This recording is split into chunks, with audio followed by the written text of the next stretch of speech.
Que tal, Bernardo? Que tal? Ei! Canto tempo, Que alegría! que alegría! Epa! Que villas aquí? Que tal? Nunca Como tal, le? Nunca tal pasou? Que tal pasou? Ben. Benvido a Milladoiro.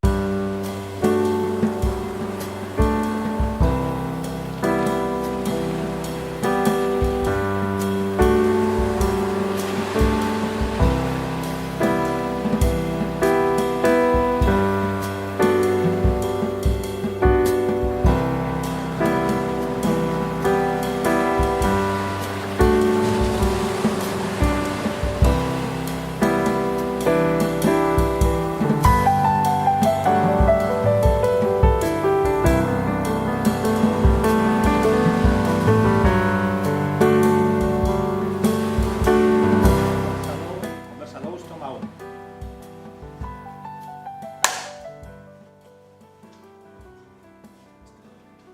Ai, Tina Formoso.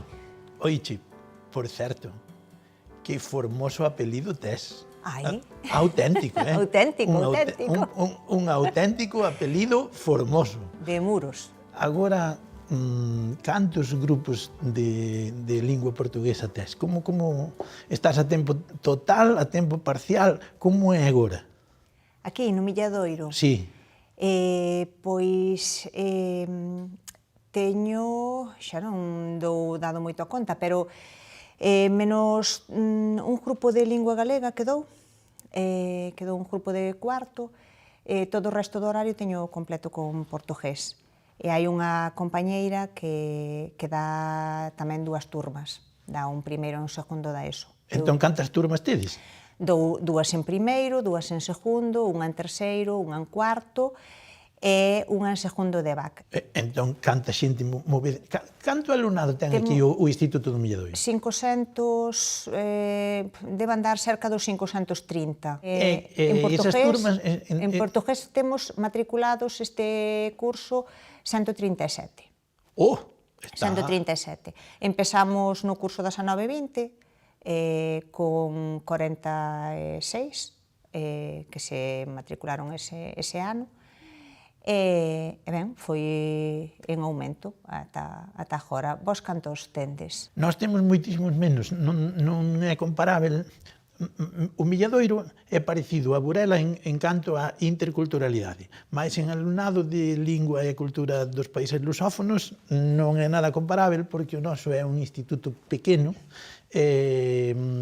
temos moitos ciclos formativos e pouco bacharelato. Entón, no mellor dos casos, podemos ter 20 alumnos. Ou temos na liña de bacharelato e máis, agora, desde o curso pasado, no Quale. O Quale é unha conquista importante porque, pola primeira vez, temos a oportunidade de facer a certificación dun B1 cos estudos normais dun instituto. Mas hai unha cousa que me interesa, é que retrocedamos unha maioría de idade para atrás, vaite con case 20 anos menos para Rianxo, como foi o punto de partida en 2005? Que teño interese en coñecer como foi no teu caso, porque comezamos xuntos. Comezamos xuntos, é verdade, sin coñecernos. Exactamente, tú en Rianxo e eu en Burela, curso 2005-2006. Sí, pois... eu propuxero, cando souben que o portugués se podía dar, entereime porque deran que estaban impartindo en Melide. Entón, despois, falando con eles, resulta que tiñan unha optativa de portugués en bacharelato. E dixen, pois, genial, se puidéramos poñela aquí. Eu tenteino no curso, no 2003, tenteino e non saiu. Non saiu, tiven que escoitar daquela de todo, que xa o alumnado tiña que estudar galego, castelán, inglés, ainda queríamos poñer portugués, eso escoitei nos claustros deste discurso que había daquela ainda imperante, que onde íbamos co portugués, que para que lles facía falta o portugués, ben, así comezamos, supoño que se cadra parecido a ti.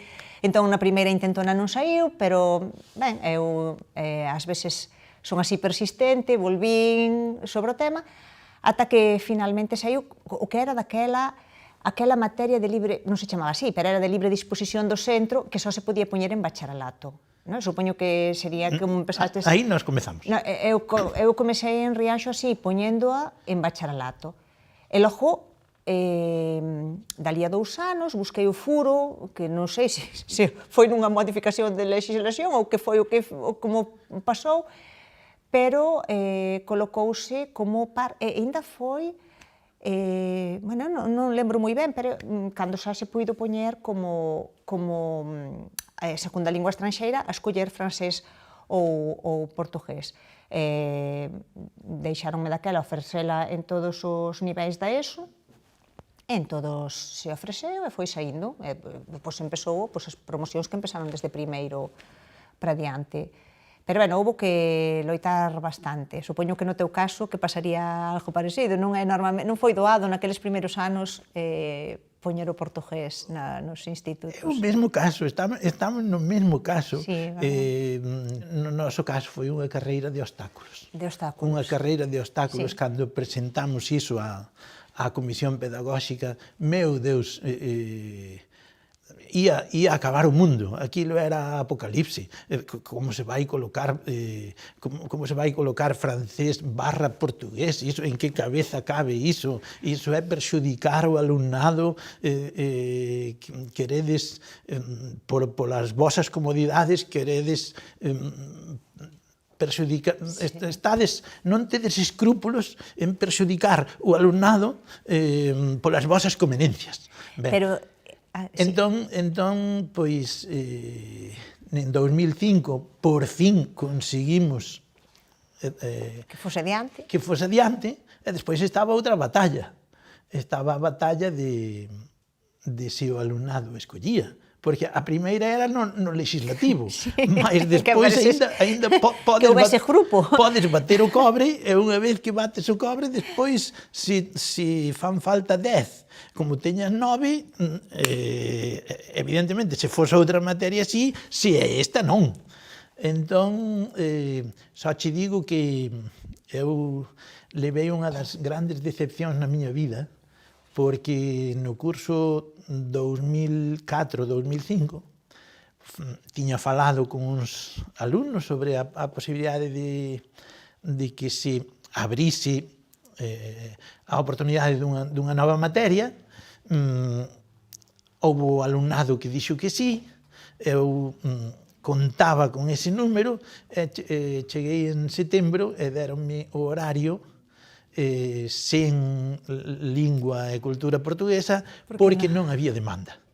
Despois descubrimos que unha serie de matrículas foran falsificadas administrativamente dentro do propio centro para que non houvese a materia optativa, para que non houvese un número mínimo. Entón a resposta foi os alumnos non o queren. Claro que o que non se contaba é que antes xa se tiña falado con algúns alumnos, entón falouse de novo con eles a ver quen foran os que cambiaran de opinión e por quen non había a materia. Entón, eu pedino, eu tamén matriculei. O que pasa é que a min dixéronme que non había, entón obrigaronme a cambiar a outra. E descubrimos o que estaba pasando. Cando se presentou aquí no Milladoiro, cando trouxen a proposta, vin pa aquí, pois trouxen a proposta de que se pudese implantar, levo a Comisión Pedagóxica, e topei con un argumento que pensei que, claro, que me colleu por sorpresa porque non pensei que se pudese dar, que era inspección avisa á dirección, cando se lle presenta esta proposta, vale, vos se queredes, propoñede a materia, pero non vai haber máis profesorado para o departamento. Evidentemente, claro. Entón, ou dades a materia, ou se cadra perdedes desdobres, perdedes agrupamentos, perdedes atención á diversidade. Entón, o portugués tamén é unha medida de atención á diversidade. Eu estou convencida, e a parte que é unha medida normalizadora que nesa xa ninguén cree. É dicir, desde a Consellería esa, dalles exactamente igual, non? Porque senón non estaríamos como estamos ao nivel que se ve do ensino da promoción do galego. Claro, claro, Penso, claro. non? Mais deixando de lado a importancia innegável para a lingua e a literatura galegas, a conquista da docencia de lingua e literatura portuguesa é unha conquista extraordinaria para a atención á diversidade. De primeiro de ESO a, como mínimo, de primeiro a cuarto de ESO. Sí, sí. Sobre todo, ademais, en centros onde hai alumnado lusófono, como vos pasa a vos, nós tamén temos, non tanto, pero temos alumnado procedente de Brasil, de Angola, de Portugal, ou descendentes, e para alumnado, pois, que pode ter unha titulación nunha lingua estranxeira que se cadra con moita máis facilidade que se cadra nunha cada de outras con outra lingua, non? É que, bueno, agora demostrouse que aquí puideron ter os seus diplomas de nivel B1 pois con 2 ou 3 anos, 2 anos en algúns casos de portugués, en outros casos 3, e teñen algo alumnado que, porque aquí o que temos ademais que hai moi pouco alumnado que pasa en proporción, pasa moito menos alumnado a bacharelato do que pasan noutros centros, o que pasa pois, en centros urbanos, pois, o que pasa en Santiago, non? Aquí hai moito alumnado que en cuarto sae do centro. Entón, pois esa posibilidade que noutro caso non terían, eu creo que lles é moi favorable. Falabas antes, relacionabas o ensino da lingua e cultura portuguesa, cultura dos países lusófonos, co ensino da lingua e literatura galegas.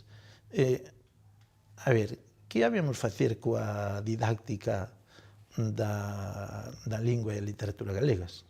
Porque algo haberá que facer. É verdade que desde que comezamos a hoxe mellorouse moito, está claro. En todos os centros a consideración social do idioma dentro do ensino mellorou moitísimo, mas que se vai facer coa propia docencia interna?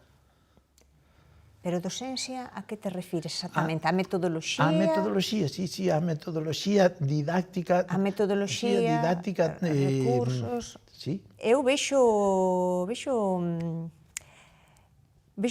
complicado, porque eu, bueno, cos anos que levamos non traballando xa, que son moitos, eu creo que había que tender, que se empezou hai anos, non, ca metodoloxía do tratamento integrado de linguas, que eu creo que era un camiño que iba acertado, que supón unha revolta metodolóxica, pero supón un traballo no profesorado e interdepartamental, non só con castelán, senón cos departamentos de linguas, e sobre todo cos departamentos de linguas estranxeiras tamén, que claro, que o profesorado eu vexo que non o de galego en especial, senón o conxunto do profesorado non está moi disposto a facer un avance, unha mudanza metodolóxica seria. Non sei se está por apostar por ese tipo de mudanzas, non sei, ti como ves? A ver, entre os anos 90 e máis hoxe, tú e máis eu, somos mellores docentes, porque como o viño, pasaron os anos, gañamos en experiencia, entón, inequívocamente somos mellores docentes. Xa, máis o contexto, tú non notas que as equipas de normalización dos centros, non notas unha certa relaxación ambiental, é unha situación pois de acomodación as circunstancias, acomodación ás circunstancias. A ver, conta. Estás demasiado diplomático. Non, eu creo que, a ver, pasan varias cousas. Aquilo que empezou no 2009, non? 2009-2010, deixou un pouso, creou unha terra queimada da que aínda non choveu en riba dela para que bote nada.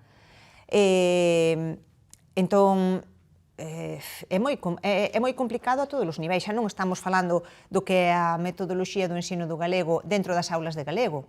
Xa estamos falando do que supón o ensino do galego en xeral. Claro, claro. O ensino do galego en xeral. E hai que avanzar nos dous sentidos. Claro, o ensino do galego como lingua vehicular. Mencionaste os equipos de normalización. El gallego ya no toca, decían, non? É esa frase mítica que xurdiu daquela, ese ambiente, esa representación, non? Social, sociolingüística que hai sobre o galego e sobre o galego nas escolas, e que agora case hai que pedir permiso para todo. E tens que medir moito. Ti acordaste cando fixemos aquel intercambio no 2000 e pico, cando se facían aquelas actividades en que podías lanzar calquera proxecto, tiñas apoio, había apoio desde a administración, ou cando menos non había paus nas rodas, non tiñas unha inspección que vixiara o do equipo a ver que vai publicar, non todo o contrario, os inspectores e inspectoras andaban un pouco en riba de que a xente intentase cumprir unha legislación que era ambiciosa, podemos chamarlle así. Agora visto desde agora, sí, super ambiciosa, pero eran uns mínimos, non? Simplemente pedía que cubrise o mínimo que se pedía no plan xeral de normalización. Agora que temos? Andamos con a ver como sacamos isto, e a xente, bueno, veralo no centro como a min. Hai apoios para a biblioteca, hai cartos, hai proxectos nos centros que están dignificados. Ti ois palabra STEM, TIC, bibliotecas, todo eso, ben, normalización, que xa non lle chaman ni normalización, quen lle chama? Agora xa casi non lle chamamos nin os que quedamos de antes defendendo que hai que normalizar o galego. Agora son equipos de dinamización que quen oi, para un pai ou para unha nai, equipo de dinamización, indan pensar que facemos baile ou algo. En calquera caso, a ver, o marco político da Consellería, sabemos o que hai. Sabemos o que hai. Punto, xa está. Entón, aí podería avanzarse moito. Sí, pero hai que traballar dentro dese marco. Sí, mas tamén é verdade que hai que respirar fondo e facer a autocrítica interna. Entón, diante diso, non se pode estar ancorado na gramática e non se pode estar ancorado na clase de palabra, no termo conceptual e absolutamente desconectado da realidade e con un ensino... Porque iso é difícil. A xente non se quere mollar. Non nos queremos mollar, claro, entón é moito máis cómodo seguir no ditado e na conxugación verbal, porque iso non nos dá problemas, non? Entón, claro, aí podemos, claro, aí non, pero se temos xa que afondar en cuestións sociolingüísticas, vai aos libros de texto. O bloque de lingua e sociedade na lei anterior, e máis neste, é un bloque ao mesmo nivel que os outros. Ostras, vas ao libro de texto e dedicanlle 10 páxinas das 300. E o profesorado a esas 10 se cadra nin as toca. Porque a sociolingüística ten a súa complicación, porque tens que enfrontarte a debates, tens que convencer, tens que... Tanto tempo defendendo o ensino público, e agora, polo que me estás contando, a alternativa dentro do ensino son logo vai polo estilo das escolas semente. Non nego que as escolas semente están a facer un labor que ten os seus froitos.